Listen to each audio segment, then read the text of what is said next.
Chicos y chicas, muy buenos días. Primero que todo, para darles un fraternal saludo de parte de sus profesores, de parte mía, también para darles una voz de aliento y esperanza ante la situación por la que estamos atravesando. Sé que en ocasiones es difícil quedarnos en casa, pero es lo mejor. Ante todo, cuidarnos, porque si cuidamos de nosotros, cuidamos de la familia, cuidamos del país. ¿Listo? Entonces, primero que todo, quiero resaltar que eh, el tema que vamos a ver hoy se llama Culturas Precolombinas, parte 2. Recuerden que cuando estábamos en clase presencial, nosotros vimos la primera parte que llamaba Culturas Precolombinas, parte 1. Para tratar de realizar una introducción alrededor de este tema, vamos a enfocarnos en la primera parte, aunque sea listo. Entonces, vamos a enfocar, vamos a enfocarnos aquí en las diapositivas.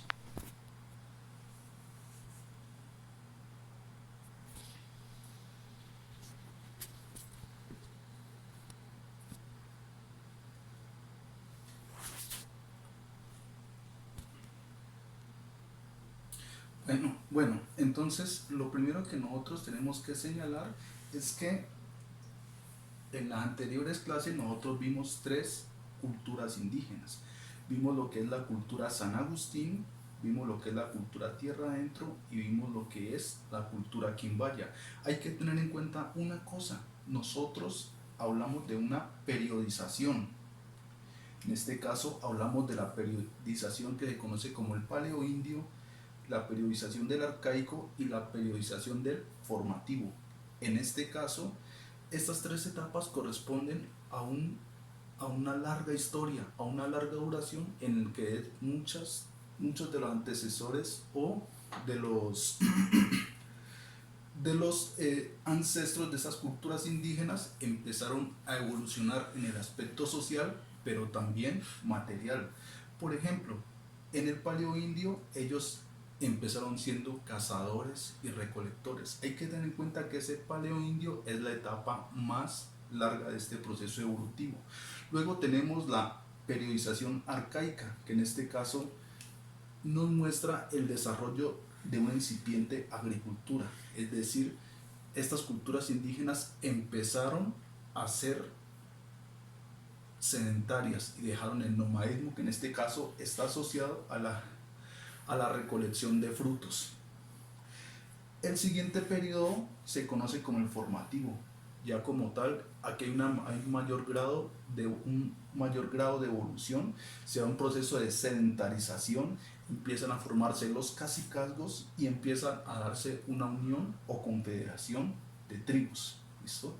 Entonces, este tipo de etapas es muy importante estudiarlas, porque de alguna manera nos muestra parte de lo que es la historia de estas distintas tribus. Ahora, en este mapa nosotros vemos la ubicación de estas culturas. Vamos a analizar entonces, analizamos la cultura San Agustín, la cultura Tierra Adentro, la cultura Quimbaya, pero hoy vamos a analizar la cultura de los Pijaos, la cultura Zenú, la cultura Tairona y la cultura Muisca. Hay que tener en cuenta, bueno, hay que tener en cuenta también otros aspectos generales. Y esto está muy relacionado con las otras culturas antiguas que nosotros vimos. Es el caso de Mesopotamia, es el caso de China, es el caso de la cultura egipcia. Hay que tener en cuenta que esas culturas nacieron y se forjaron a la orilla de los ríos. Eran agricultoras, eran cazadoras, eran culturas que, por ejemplo, llegaron a construir canales de riego. Es decir, este tipo de características históricas y sociales, pero también geográficas, también podemos decir que se presentaron en nuestras culturas precolombinas. Hay otra característica también. En nuestras culturas indígenas, eh, a diferencia de otras, fueron culturas politeístas, fueron sociedades jerárquicas, fueron sociedades en donde había muchos sacerdotes. Entonces, de la primera cultura que nosotros vamos a hablar es de los pijaos. Los pijaos por lo general es una cultura o fue una cultura guerrera que desafortunadamente fue exterminada en su totalidad por los españoles. Hay que tener en cuenta que en el momento en que los españoles llegan al territorio de los pijaos, que en este caso se encuentran ubicados en el departamento del Tolima, ellos se enfrentaron en cuerpo y alma. Desafortunadamente perdieron muchas vidas, pero hasta el día de hoy aún continúa parte de su legado. Por ejemplo, la estatua que nosotros vemos aquí es como un monumento en honor, digámoslo así, a la resistencia ante el invasor español. Si bien nosotros de alguna forma somos herederos de esa cultura española, hay que tener en cuenta muchas de estas gestas históricas nuestra, para poder entender nuestra historia, nuestra idea de nación. En la actualidad quedan algunos descendientes, aquí tenemos unos indígenas. Otra de las características de los pijaos fueron los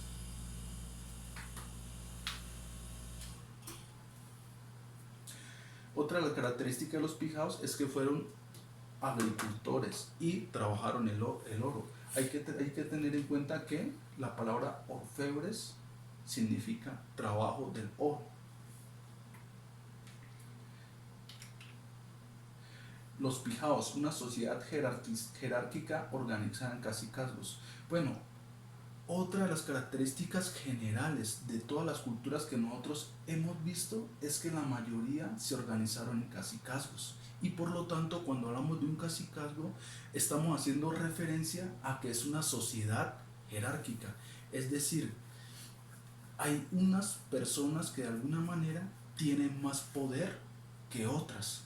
Por ejemplo, pueden haber nobles, pueden haber artesanos y desafortunadamente también esclavos, lo cual nos muestra que la esclavitud no es originaria de Europa o del mundo árabe. Otra de las características de los pijaos es que ellos se organizaron en ligas de pueblos guerreros. Ellos también cultivaron tabaco, cultivaron papa, cultivaron arracacha, entre otros productos alimenticios. Bueno, la siguiente cultura que nosotros vamos a estudiar es la cultura zenú. Hay que tener en cuenta que la cultura zenú se desarrolló en una zona de confluencia entre los ríos San Jorge y Magdalena. Esto se conoce como la depresión momposina. Aquí hay que tener en cuenta que la depresión momposina no es una zona montañosa, es un valle principalmente, pero un valle totalmente húmedo, tropical. En la medida en que en este lugar o en esta extensión geográfica casi totalmente plana, el río San Jorge y Magdalena se unían y por lo tanto al unirse regaban gran parte de sus aguas. Esta situación es muy similar a aquella que ustedes estudiaron cuando miraron la cultura de Mesopotamia, cuando miraron el papel del río Nilo en Egipto, cuando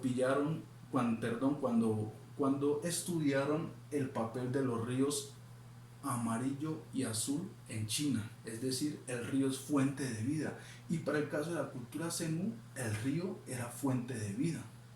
Entonces, la cultura zenú por lo general se adaptó a este entorno geográfico. En la actualidad, esta es la depresión momposina.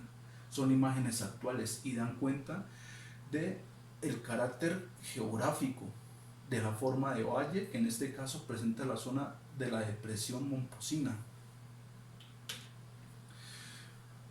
A los zenúes se le llaman como una cultura anfibia en la medida en que vivieron en medio de ese valle, vivieron en esa zona totalmente húmeda, vivieron en esa zona en donde confluían estos dos ríos.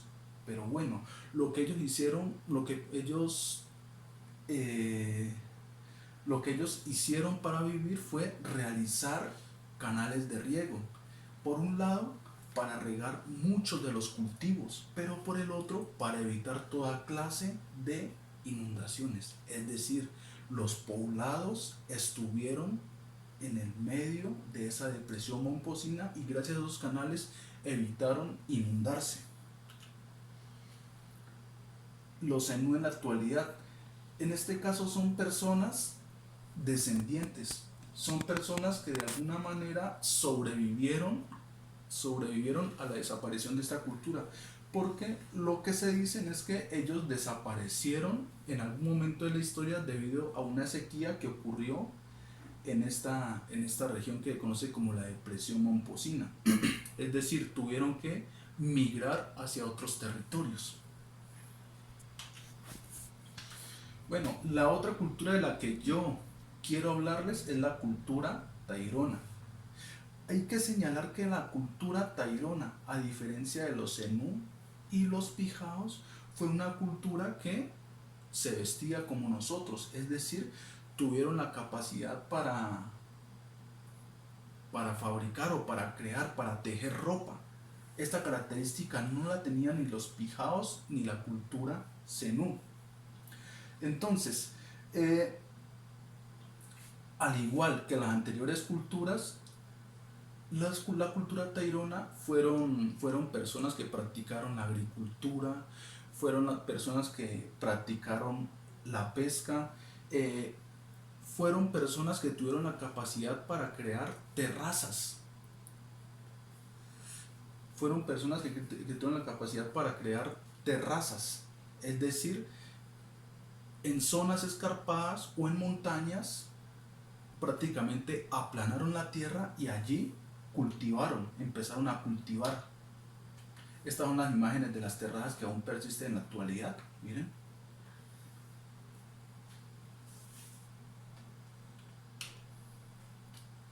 Bueno, otra de las características es que los pueblos taironas se agruparon en una confederación de tribus o de pueblos, en este caso para defenderse de otras tribus que posiblemente trataran de invadirlos. Al igual que las otras culturas, también fueron una sociedad jerárquica. Desafortunadamente, dentro de la cultura tairona existió la esclavitud. Hay que tener en cuenta que por lo general muchos de los esclavos de aquellos años eran personas vencidas en la guerra. ¿Listo?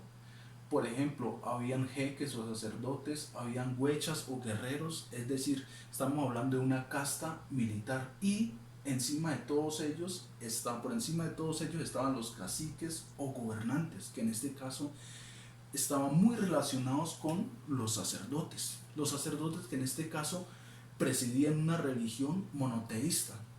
Ellos en este caso creían en los distintos elementos de la naturaleza, a diferencia de nosotros que creemos en un Dios católico que en este caso no está presente, pero está presente a la final en todo lo que nosotros decimos o hacemos en nuestros actos.